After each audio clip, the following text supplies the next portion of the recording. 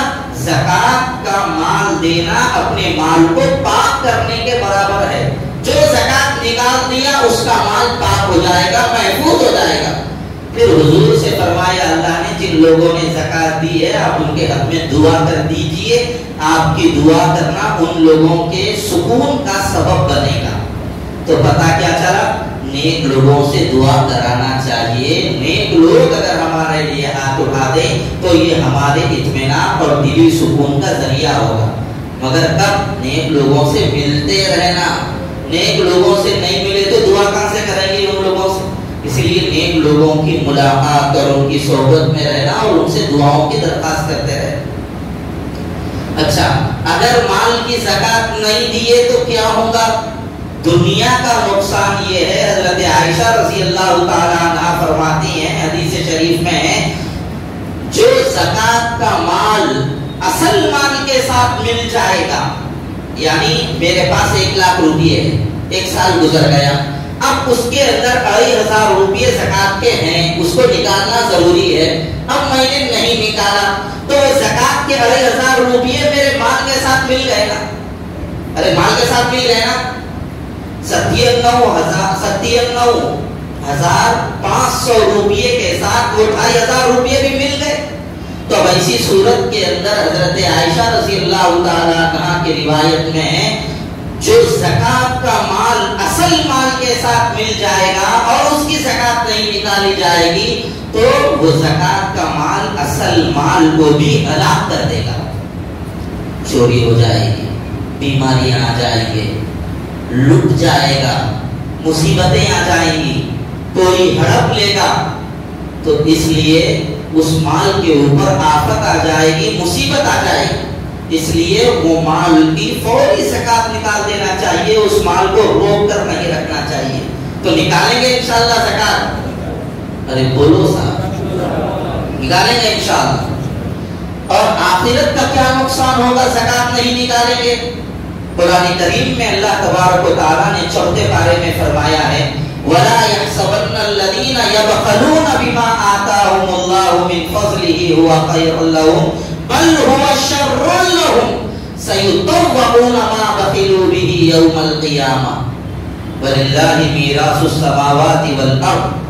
اللہ تبارک و تعالی نے قرآن میں فرمایا جو لوگ یہ گمان کرتے ہیں کہ ہم اپنے مال کے اندر بخل کرنے سے، بخیلی کرنے سے ہمارا مال ہمارے لیے بہتر رہے گا، خیر رہے گا، یہ سوچ کر اپنے مال کو اللہ کے راستے میں خرچ نہیں کرتے ہیں. اب میں نہیں دیا زکات، صدقہ نہیں دیا، پیسے بچ گئے میرے پاس، اتنے کروڑ روپے، اتنے لاکھ روپے میرے پاس سیف ہے، محفوظ ہے، تو یہ سمجھتے ہیں اتنا پیسہ میرے پاس ہے، میں اس کے پیسوں کے ذریعے جو بھی نیک کام یا بھلائی کا کام کرنا چاہوں یا گھر لینا چاہوں کر سکتا ہوں، یہ مال اب میرے لیے بھلائی کا ذریعہ بنے گا.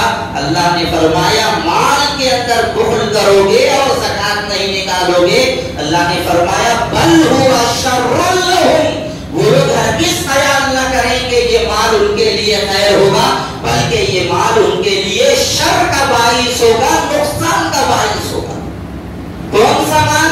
ما بخلوا بہ، جس مال کے اندر انہوں نے بخل کیا ہے وہ مال ان کے لیے نقصان کا سبب ہو جائے گا. اور کیا فرمایا سیطوقون ما بخلوا بہ یوم القیامہ، اس مال کو قیامت کے دن ان کے گلوں میں توق بنا کے ڈال دیا جائے گا، ان کے گلوں میں پھندا بنا کے ڈال دیا جائے گا وہ مال کو.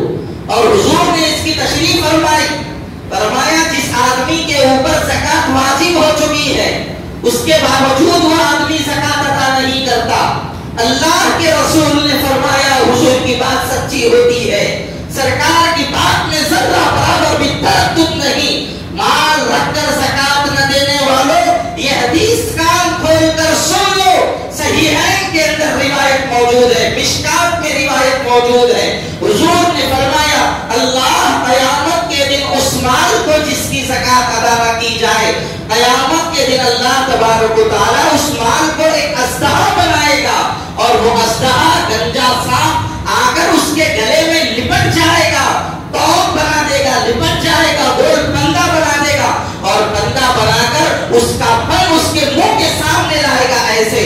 اور وہ گنجا سانپ اتنا زہریلا ہوگا کہ اس کے زہر کی وجہ سے اس کے بال تک اکھڑ جائیں گے. آپ نے دیکھا ہوگا کینسر کے مریضوں کو کیمو دیا جاتا ہے، یعنی کیمو دینے کے بعد ان کے سر کے بال تک نکل جاتے ہیں.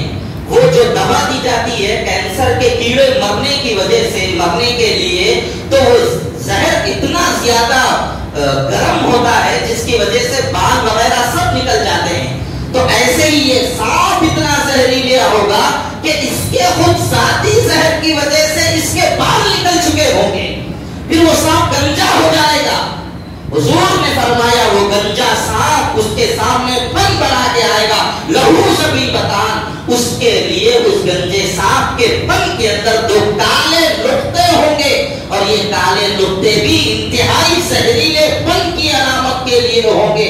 اور وہ سانپ اس کو ڈسے گا اور کہے گا انا مالوکا انا کنزوکا، میں تیرا مال ہوں، میں تیرا خزانہ ہوں. یہ کہتا جائے گا، ڈستا جائے گا. جب وہ مر جائے گا پھر اللہ زندگی دے گا، پھر وہ سانپ ڈسے گا، پھر اللہ زندگی دے گا، پھر وہ سانپ ڈسے گا، سلسلہ جاری رہے گا. ایک عذاب. دوسرا عذاب آخرت کا ایک یہ بھی ہے.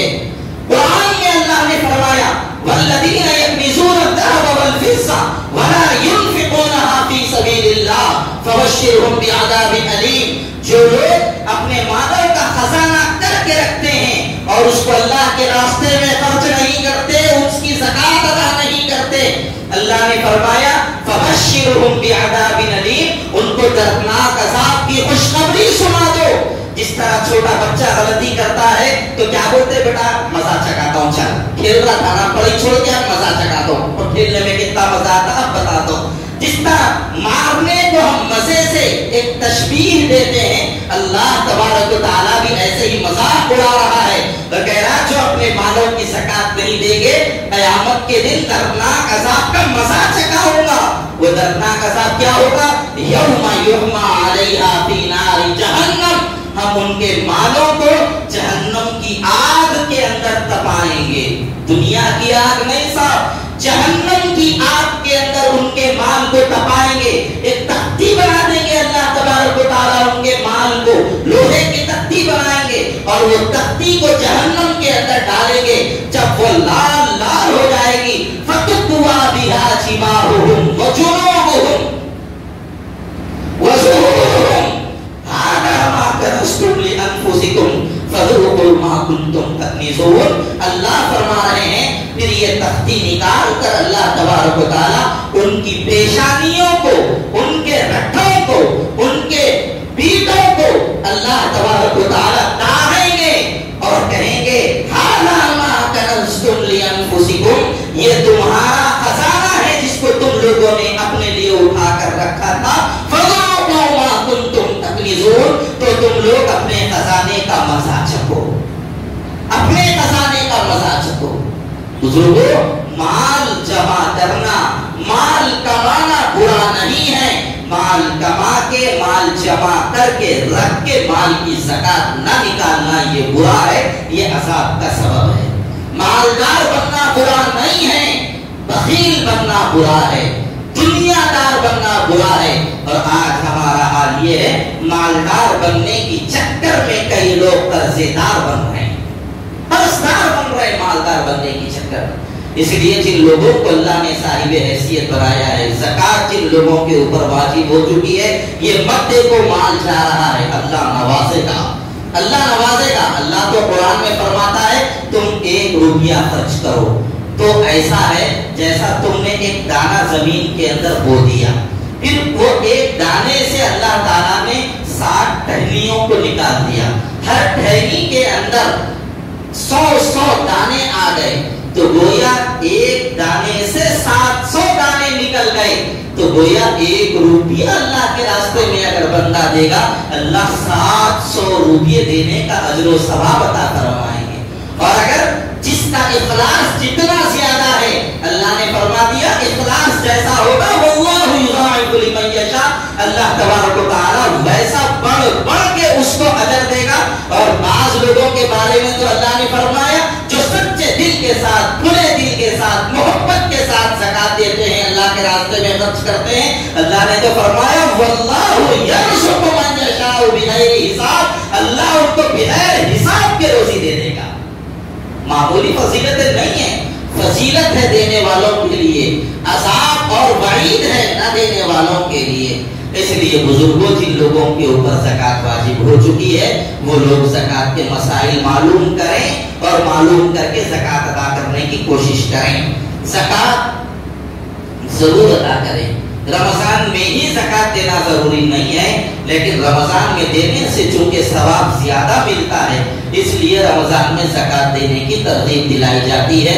آپ حضرات سے خواہش ہے کہ آپ حضرات ضرور اپنے مالوں کی زکات ادا کریں. کریں گے انشاءاللہ، ادا کریں گے انشاءاللہ، ضرور ادا کرو بھائیو، ورنہ دنیا کا بھی نقصان ہے، آخرت کا بھی نقصان. میں اور 2-4 باتیں آپ سے عرض کرنا چاہتا تھا لیکن وقت ہو گیا ہے. ایک آخری گزارش اس موقع پر یہ عرض کرنا ہے، آئندہ جمعہ شاید آنے سے پہلے ہی یا آئندہ جمعہ ہی سے اعتکاف شروع ہو جائے گا. اعتکاف کی بڑی فضیلت آئی ہے، بہت بڑی فضیلت ہے. حضور اکرم صلی اللہ علیہ وسلم ہر سال جو ہے نا آخر عشرے کا اعتکاف فرماتے تھے. اس سے بڑی فضیلت کیا ہے؟ سرکار کرتے تھے بات ختم ہو گئی، اس سے بڑی فضیلت اور کچھ نہیں ہو سکتی. غلاموں کے لیے تو آقا کا عمل ہے، ہم غلاموں کے لیے تو سرکار کا عمل کافی ہے. ہمارے آقا نے کر دیا ہے، ہمارے یہ کافی ہے۔ تو بہرحال حضور ہر سال اعتکاف بیٹھتے تھے، تو ہم کوشش کریں کہ ہم بھی اعتکاف بیٹھنے کا اہتمام کریں، اپنے کاروبار کو، اپنے کاموں کو آگے پیچھے کیجئے، اور 20ویں روزے کے دن افطار کے وقت آ جائیے، عصر کی نماز کے بعد آپ اپنے محلے کی مسجد میں بیٹھیے یا آپ کو جہاں پر اعتماد ہو وہاں پر بیٹھیے۔ اگر کسی مسجد میں محلے کا کوئی فرد، ایک فرد بھی اعتکاف نہیں بیٹھے گا، پوری بستی گنہگار ہو، پوری بستی گنہگار ہو۔ اس لیے اگر ہماری بستی میں کوئی بیٹھ رہا ہے تو ہم جہاں چاہیں وہاں بیٹھیں، اگر کوئی ہماری بستی کی مسجد میں نہیں بیٹھتا ہے تو ہم ہماری مسجد کی بستی کی مسجد میں بیٹھیں۔ انشاءاللہ ہمارے پاس بھی اعتکاف کا یہاں پر نظم رہے گا، اور جو حضرات بیٹھیں گے ان کے لیے تربیت کا معمول بنا کے دے دیا جائے گا۔ آپ حضرات اعتکاف کی نیت کریں جن حضرات کو آسانی سے اللہ نے موقع دیا ہے۔ اعتکاف کی فضیلت کی ایک حدیث سن لیجیے۔ حضور اکرم صلی اللہ علیہ وسلم نے فرمایا، جو شخص ایک دن کا اعتکاف بیٹھے، 10 دن کا بیٹھیں گے تو کتنی بڑی فضیلت ہوگی انشاءاللہ آئندہ بتائیں گے۔ صرف ایک دن کے اعتکاف کی یہ فضیلت حضور نے بیان فرمائی۔ اللہ تبارک و تعالی اعتکاف بیٹھنے والے کے درمیان اور جہنم کے درمیان 3 بڑی بڑی خندقیں کھود دے گا، 3 خندقیں بڑی بڑی، یعنی 3 بڑے بڑے گڑھے اللہ کھود دے گا۔ اور وہ 3 خندقیں کیسی ہوں گی؟ ایک کنارے سے دوسرے کنارے تک کا فاصلہ جتنا آسمان سے زمین تک کا فاصلہ ہے اتنا ان دونوں کا فاصلہ ہوگا، یعنی ایک خندق اتنی بڑی ہوگی جتنی آسمان اور زمین کی لمبائی اور چوڑائی، ایک خندق۔ تو 3 خندقوں کا مطلب یہ ہے 3 مرتبہ آسمان اور زمین کی اتنی لمبائی اور چوڑائی اللہ جہنم سے اس بندے کو اتنی دور کر دیں گے۔ مقصد کیا ہے؟ مقصد بتلانا یہ ہے وہ بندہ جہنم سے اتنی دور ہو جائے گا کہ اس کا جہنم میں جانا بظاہر مشکل ہو جائے گا جو اعتکاف میں بیٹھے گا۔ تو فیصلہ آپ کرو، 10 دنوں کے اعتکاف میں جہنم سے دوری، جنت سے قربت، سودا سستا ہے مہنگا ہے؟ بولو، سستا ہے مہنگا ہے؟ ارے نہیں بول رہے، سستا ہے مہنگا ہے؟ کاروبار سے اچھا ہے کاروبار سے برا ہے؟ تو بیٹھیں گے انشاءاللہ، ہم امید رکھتے ہیں آپ حضرات ضرور اعتکاف میں بیٹھیں گے انشاءاللہ۔ اللہ تعالیٰ صحیح علم و عمل کی اپنے کرم سے توفیق عطا فرمائے۔ وآخر دعوانا الحمدللہ رب العالمین۔